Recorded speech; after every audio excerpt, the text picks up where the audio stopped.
بسم اللہ الرحمن الرحیم۔ جب اسے امام حسین کی شہادت کی خبر ملی تو پتھر پر اپنے سر کو مارنے لگا۔ اس قدر زخمی ہوا کہ خون سے لہولہان ہو کے بے ہوش ہو گیا۔ وہ اس وقت قید میں تھا۔ وہ افسوس کرنے لگا کہ اپنے امام کی مدد کرنے کربلا نہ پہنچ سکا۔ اس نے یہ قسم کھائی کہ جس دن بھی وہ قید سے رہا ہو کر باہر نکلے گا، باحکم خدا تمام قاتلین حسین اور تمام یزیدیوں کو اس طرح قتل کرے گا کہ لوگوں کو بت نصر کا قتل یاد آ جائے گا۔ یہ شخص کون تھا؟ امام حسین سے اس کا کیا تعلق تھا؟ اور اس نے یزیدیوں کو کیوں قتل عام کیا تھا؟ اس ویڈیو میں ہم اس تاریخی شخصیت کا مکمل احوال جانیں گے۔ غم حسین میں ڈوبا یہ مجاہد مختار سقفی کے نام سے جانا جاتا ہے، جس نے امام حسین علیہ السلام کے قاتلوں کو موت کے گھاٹ اتار دیا، مسلمانوں کے کلیجوں کو ٹھنڈک پہنچائی تھی۔ مختار سقفی کہا کرتا تھا کہ خدا کی قسم، اگر حسین ابن علی کے قصاص سے قریش کے 2/3 حصے بھی قتل کر دیے جائیں تو امام علیہ السلام پر جو ظلم ہوئے وہ 1 انگلی کے بھی برابر نہیں ہوں گے۔ مختار کا پورا نام مختار ابن ابو عبیدہ سقفی تھا۔ ان کے والد ابو عبیدہ نبی صلی اللہ علیہ وآلہ وسلم کے جلیل القدر اصحاب میں شامل تھے اور حضرت عمر کے دور میں جنگ قادسیہ میں جہاد کرتے ہوئے میدان جنگ میں شہید ہوئے تھے۔ مختار کا تعلق عرب کے مشہور قبیلہ بنو سکیر سے تھا۔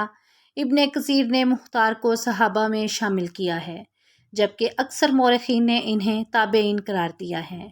مختار کو کیسان کہا کرتے تھے۔ روایتوں کے مطابق امام علیہ السلام نے ایک مرتبہ مختار کو اپنے زانوں پر بھی بٹھایا اور اسے کیسان کہا تھا۔ تب سے لوگ اسے کیسان کہا کرتے تھے۔ بچپن سے مختار کو میدان جنگ میں جانے کا بہت شوق تھا۔ جب مختار 13 سال کا تھا، اس وقت مسلمانوں اور فارسیوں کے درمیان جنگ قادسیہ لڑی گئی تھی۔ وہ اس جنگ میں شریک ہونا چاہتا تھا، لیکن کم عمر ہونے کی وجہ سے ان کے چچا سعد بن مسعود نے انہیں جہاد میں شریک ہونے کی اجازت نہیں دی۔ اس جنگ میں مختار کے والد اور بھائی شہید ہو گئے۔ مختار نوجوانی سے نبی پاک صلی اللہ علیہ وآلہ وسلم کے آل اولاد اور اہل بیت سے نہایت ہی عقیدت و احترام اور محبت رکھتا تھا۔ جب یزید بن معاویہ تخت نشین ہوا، اس وقت مختار کوفہ میں تھا۔ جب اسے خبر ملی کہ امام حسین نے یزید کے ہاتھوں پر بیعت کرنے سے انکار کر دیا ہے تو اس نے امام علیہ السلام سے رابطہ کیا اور کوفہ اور بصرہ کے لوگوں کو اس بات پر آمادہ کیا کہ وہ امام حسین علیہ السلام کے ساتھ مل کر بنو امیہ کی حکومت کا تختہ پلٹ دیں، کیونکہ امام علی مقام دنیا اور آخرت کے امام اور مسلمانوں کے رہنما ہیں۔ لہٰذا امام حسین کی حمایت کرنے اور لوگوں کو یزید کے خلاف بغاوت پر آمادہ کرنے کے جرم میں یزید کے ظالم گورنر عبید اللہ ابن زیاد نے مختار کو حراست میں لے لیا۔ اسے 100 کوڑے لگائے اور ان کی ایک آنکھ کو زخمی کر دیا اور قید میں ڈال دیا گیا۔ 10 محرم سن 61 عیسوی کو امام حسین اور آپ کے ساتھیوں کو میدان کربلا میں بے رحمی کے ساتھ شہید کر دیا گیا اور آپ کے سر کو کاٹ کر ابن زیاد کے دربار میں پیش کیا گیا۔ ابن زیاد کے حکم سے مختار کو امام حسین کے سر کو دکھانے کے لیے دربار میں بلایا گیا۔ مختار نے جب امام حسین کے سر مبارک کو دیکھا تو بہت کریہ کرنے لگا اور روتے ہوئے اپنے سر پر مارنے لگا۔ اس وقت مختار نے اپنے دل میں یہ قسم کھائی کہ وہ امام کے قاتلین کو چن چن کر مارے گا اور آپ کے اہل بیت کا قصاص لے کر رہے گا۔ کچھ دنوں بعد ابن زیاد نے مختار کو قید سے رہا کر دیا اور اسے حکم دیا کہ وہ کوفہ سے باہر چلا جائے۔ مختار سقفی نے کوفہ کو خیر باد کہا اور اپنی سینے میں دہکتے ہوئے بدلے کی آگ کو لے کر طائف چلا گیا۔ مختار نے بہت صبر اور حکمت سے کام لیا۔ اس نے پہلے تمام پرانے ساتھیوں کو جمع کیا اور ایک چھوٹی سی فوج بنائی۔ مختار نے اپنے پرانے ساتھی ابراہیم ابن مالک اشتر کو بھی اپنے ساتھ ملا لیا، جو حضرت علی کے جانسار سپاہی مالک اشتر کا بیٹا تھا اور اہل بیت رسول سے وہ بے پناہ محبت رکھتا تھا۔ ابراہیم کے پاس بھی ایک چھوٹی سی لشکر تھی جس سے مختار نے اپنی فوج میں شامل کر لیا۔ اس کے بعد مختار نے اجمیوں، عبرانیوں اور موالیوں کو اپنی فوج میں شامل ہونے کی دعوت دی۔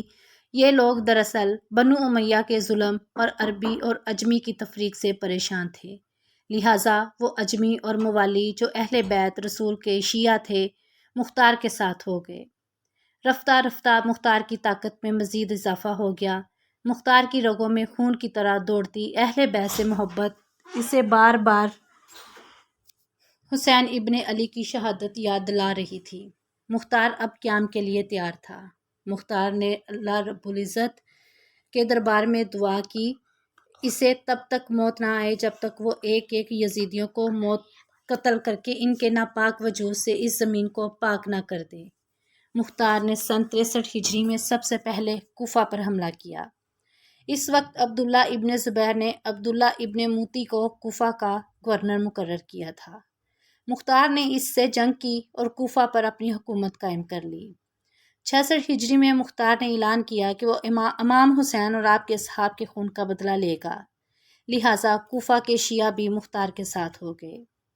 امیر مختار سقفی نے اپنے دربار میں ایک شخص مقرر کیا تھا جس نے ان لوگوں کی لسٹ بنائی جو میدان کربلا میں یزیدی لشکر میں شامل تھے اور جنہوں نے امام علی مقام کے قافلے پر حملہ کر کے انہیں شہید کیا تھا۔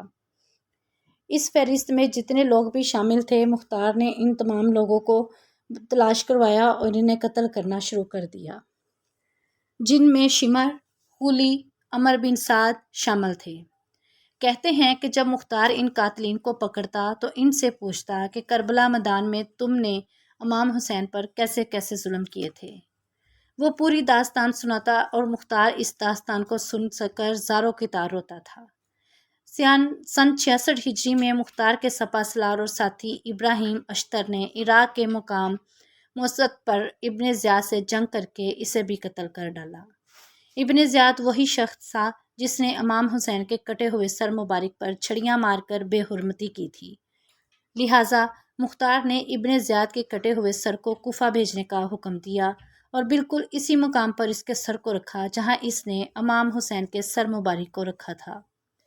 ترمذی شریف کی روایت کے مطابق جب ابن زیاد کے سر کو کوفہ کی مسجد میں رکھا گیا تو ایک سانپ ظاہر ہوا اور اس کے ناک کے ایک نتھو میں داخل ہو کر دوسرے سوراخ سے نکل گیا۔ اس طرح اس سانپ نے 3 دفعہ یہ عمل کیا اور وہاں سے چلا گیا۔ یہ عبرتناک منظر کو اہل کوفہ نے اپنی آنکھوں سے دیکھا۔ اس کے بعد ابن زیاد اور عمر بن سعد کے سروں کو مختار نے امام حسین کے بیٹے امام سجاد علی کے پاس مدینہ بھیجا، جسے دیکھ کر آپ نے مختار کے حق میں دعا فرمائی۔ روایتوں کے مطابق مختار کے قیام کو امام سجاد کی اجازت اور حمایت حاصل تھی۔ سن 68 ہجری کے بعد مختار کی امارت کمزور ہو گئی اور ابن زبیر کے بھائی مصعب نے کوفہ پر حملہ کر کے مختار کے قلعے کا گھیراؤ کر لیا۔ اس آخری لمحے میں مختار نے وضو کیا، عطر لگائی اور نماز ادا کرنے کے بعد بارگاہ الہی میں شکر ادا لایا کہ اسے اللہ نے اتنی مہلت دے دی کہ اس نے تمام قاتلین حسین کو جہنم واصل کر دیا۔ اب اگر اسے شہید کر دیا جائے تو کوئی غم نہیں۔ یہ کہہ کر وہ قلعے سے باہر آیا اور مصعب کی فوج سے لڑتا ہوا شہید ہو گیا۔ تاریخ میں مختار کی شخصیت کو بنو امیہ اور نازلیوں نے بہت بدنام کرنے کی کوشش کی، لیکن مختار آج ہر محبت حسین کے لیے ہیرو ہے۔ غم حسین سے زخمی دلوں کی ٹھنڈک ہے اور مختار کے چاہنے والے آج تک اس سے شدید عقیدت اور محبت رکھتے ہیں جو قاتلین حسین پر موت بن کر گرا تھا۔